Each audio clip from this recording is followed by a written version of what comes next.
Então, bom dia e vamos lá ao desejo imediato desta semana. Eu ia dizer Think Tank, não é Think Tank é com a Joaquim Aguiar e com o Jorge Marrão. Connosco hoje está a doutora Nunes, também conhecida por Alexandra Nunes, que é psicóloga clínica, como sabe. E você também sabe que nós temos um mail dedicado a este programa, chama-se desejoimediato@gmail.com. E porque criámos o mail? Para você colocar lá as suas dúvidas, as suas questões, as suas sugestões e até os seus pedidos de ajuda, se assim quiser.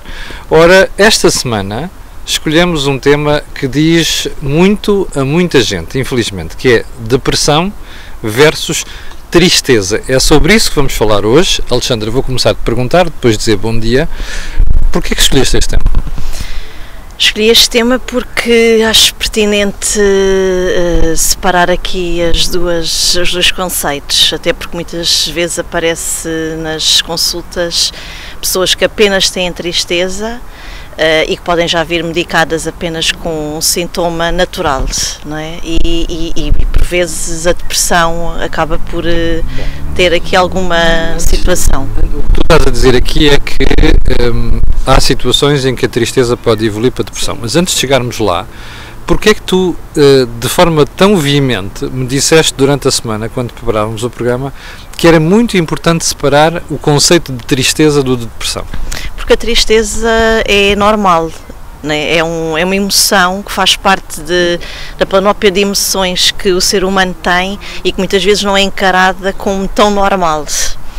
Ou seja, é uma situação decorrente de alguma coisa que nos corre menos bem. Sim. E, portanto, nós temos tendência a ficar um bocadinho, como dizem os americanos, subdued. É essa a ideia? Sim, até porque muitas vezes o que é que aparece em termos nas consultas? Há uma separação a nível emocional de uma relação e fica-se triste porque deixa-se ter aquela pessoa, não é? E até porque muitas vezes nem se cria aquela separação, fica-se triste porque se criou uma expectativa de ir para um lugar, ascender a um lugar no trabalho e que não se conseguiu ascender, fica-se triste pela perda física, pela morte de alguém e, portanto, este quadro, esta emoção é normal de ser sentida e é importante ser sentida, não é? E, portanto, ao estarmos a medicar uma tristeza normal, não é? E o professor Coimbra de Matos fala muito disso, que é o medicar uma tristeza. Quem é o professor Coimbra de Matos? É um psiquiatra, um pedopsiquiatra e um psicanalista muito querido na nossa sociedade. Peço desculpa ao professor Coimbra de Matos, mas é que a minha área é mais economia. Sim, muito querido na nossa sociedade e, portanto, ele fala mesmo disso, que é medicar a tristeza sendo uma emoção normal. Sim, é importante ser vivida e se nós estamos a medicar, nós estamos a criar como se a tristeza fosse algo patológico. Sim.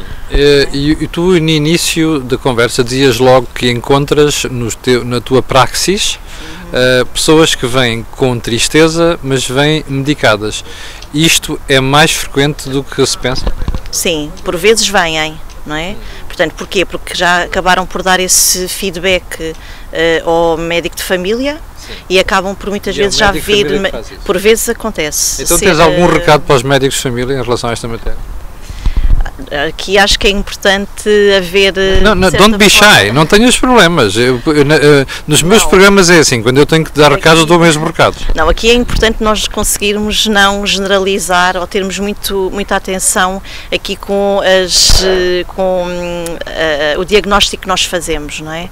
E, portanto, por vezes aquilo que é preciso é de facto a pessoa queixar-se e muitas vezes, e isso sem dúvida que a nível do género feminino e masculino nota-se diferença e, portanto, os homens têm muito mais difícil de se queixar ao nível da tristeza e muitas vezes podem perpetuar essa questão no tempo e pode culminar efetivamente. Deixa-me levar a questão mais longe. Imagina tu que, por causa desta situação, que é encontrar as pessoas com tristeza mas que são medicadas, eu posso arriscar uma pergunta.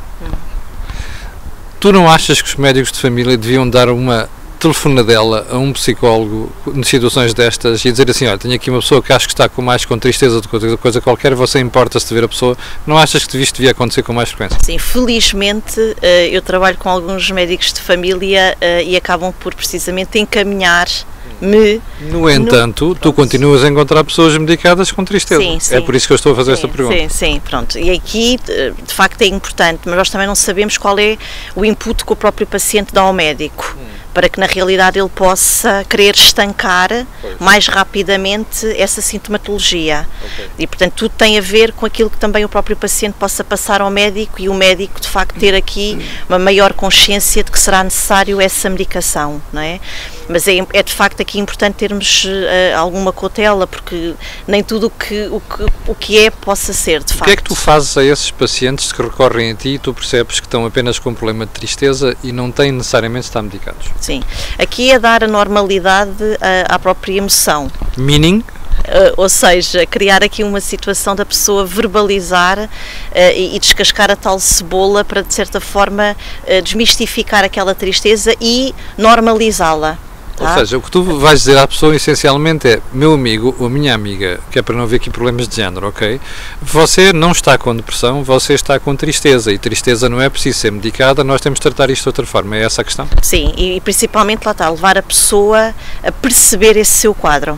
Não é? E portanto perceber, porque muitas vezes a pessoa acaba por achar que não sabe de onde é que vem aquela tristeza, e lá está, descascando aqui essa cebola, vai-se perceber de facto que há uma razão para, e aceitar que essa emoção é normal, face à situação pela qual ela está a passar, que também tranquiliza a pessoa. Sim, não é? Bom, porque então, aceitar é meio caminho andado para de alguma forma as coisas poderem ser ultrapassadas. Mas olha, todos nós já passamos por situações destas na vida, ou por tristeza profunda, ou até mesmo muita gente por depressão, e já lá vamos à depressão.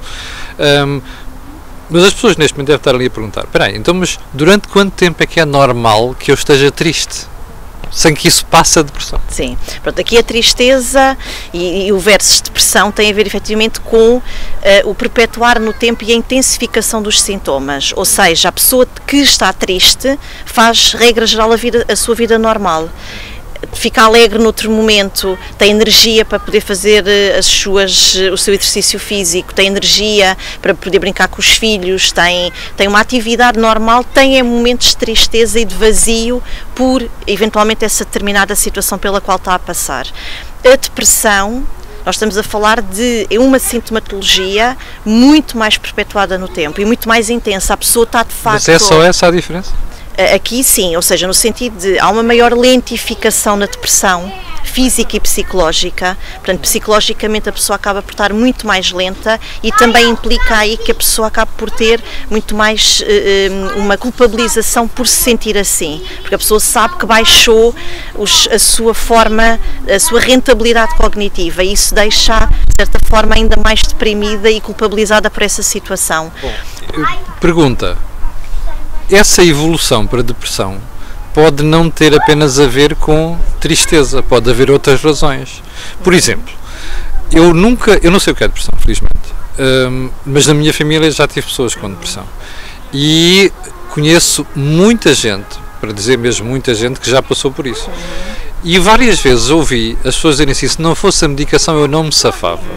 Isto quer dizer o quê? Que há, em certas situações de depressão, falta de qualquer coisa química no corpo, que eu não sei, que não sou médico, e que tem de ser mesmo colmatada com medicamentos? Sim, ou seja, e só aqui para dar um ênfase àquilo que estavas a dizer, a Organização Mundial de Saúde vem dizer efetivamente que a depressão é uma patologia cada vez mais presente e que estará presente no século XXI. E portanto, de facto, a depressão precisa de ajuda. Precisa-se de ajuda para minimizar os sintomas da depressão ou desaparecer, deixar de ter depressão. E quando tu dizes ajuda, é psicológica e clínica e química, aliás? E química, sim. Isso é importante em termos de farmacológicos, é importante que haja essa intervenção, bem como um processo psicoterapêutico, não é? E aqui, sem dúvida, que a família, os amigos têm um papel muito importante. Vamos guardar isso para outro programa, que eu acho que isto dá só um programa. Como é que nós, que estamos de fora, reagimos perante uma pessoa? Sim. Pronto, e aqui só para terminar aqui este pensamento, são de facto importantes. No entanto, é importante perceber que há determinadas fases da depressão em que pedir à pessoa para tu precisas de sair, tu precisas de espairecer, de vir connosco, anda connosco, por vezes pode ainda, infelizmente, ser pior para a pessoa, porque em determinadas fases a pessoa está de facto muito deprimida e não tem energia para conseguir fazer as coisas, não é? Sim, o que é que eu queria ainda hoje tocar nesta matéria? Eu conheço pessoas, por exemplo, conheço uma senhora que me dizia assim, vocês não fazem ideia, isto é mesmo um problema, porque eu acordava a chorar de manhã e adormecia a chorar e passava o dia a chorar e eu fiquei assim a olhar para aquilo como um boi a olhar para um palácio, que eu não sabia o que era aquilo. E ela dizia, o meu marido não percebia, e eu à frente do marido, a dizer isto à frente do marido, os meus filhos não percebiam, só um filho meu é que percebeu. Isto não leva a uma dependência depois da parte química dos comprimidos? Sim, é preciso essa intervenção farmacológica, é fulcral, num estado depressivo, não é? Lá está, bem como a própria intervenção psicoterapêutica. Agora, o que é importante aqui salvaguardar é conseguir que a terapêutica seja o mais eficaz, em doses mais eficazes, para não ter efeitos tão colaterais.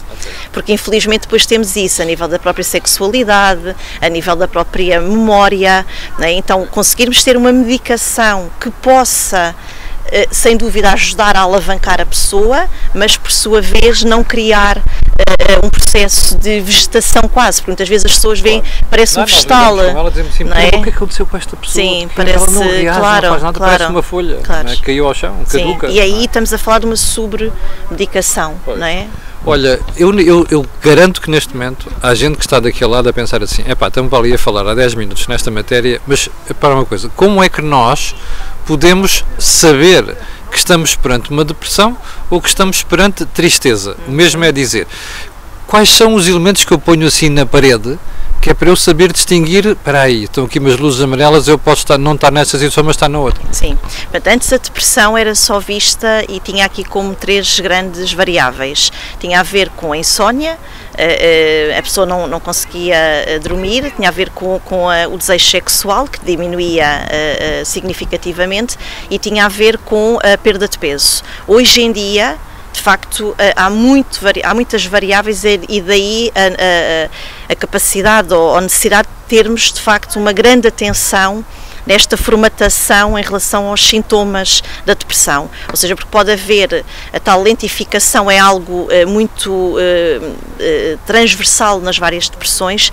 Há também aqui um aumento ou uma perda de peso. Há pessoas que dormem mais, outras que dormem menos. Há pessoas que têm uma hipersexualidade precisamente como uma fuga à depressão, outras diminuem.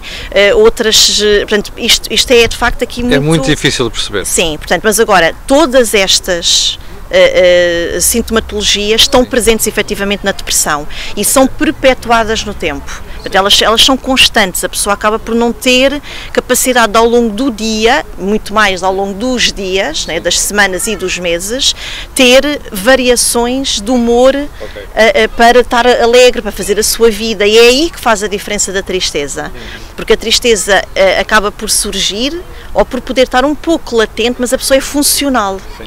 Não é? E na depressão não? Na depressão não, é? Portanto pode haver de facto aqui essa... 15 minutos, é? 10? 13, muito bem. Alexandra, achas que há mais algum ponto para acrescentar ou podemos transitar para questões que eventualmente tenham vindo por mail? Sim, aqui para finalizar é importante de alguma forma perceber-se que quando se entra de facto numa depressão é como se entrasse num túnel em que não há luz à vista e de facto à medida que se vai saindo da depressão essa luz começa a ser visível. Olha, já sabe que se tiver dúvidas, nomeadamente sobre estas matérias, eu acho que isto é tão grave, tão difícil, tão complicado, e eu tenho visto situações que eu nunca na vida pensei que fosse ver, que sugiro que você, mesmo que tenha dúvidas, mande um mail aqui para esta senhora ou para a Maria do Céu Santo. Como sabe, é desejoimediato@gmail.com. E também não se esqueça que a doutora Nunes, se precisar de alguma coisa, pode inclusive dar algum conselho ou alguma consulta online, não é assim, Alexandre? Sim. Portanto, estou aqui a fazer publicidade para a Praxis de Alexandre. Bem, Alexandra, para a próxima semana não és tu, és a Maria do Céu Santo. Eu quero-te agradecer este programa, que foi muito interessante. Vamos guardar para outro programa a questão de como é que quem está à volta vai reagir perante a questão da depressão, ok? Sim, que é importante, sim. E acreditar que é possível essa luz, ao fundo, sair desse túnel, sim. Já sabe, Desejo Imediato é todos os sábados aqui no canal A Cor do Dinheiro, está disponível primeiro no YouTube e depois no Facebook, e também já sabe que você pode colocar questões para o desejoimediato@gmail.com. Até à próxima semana.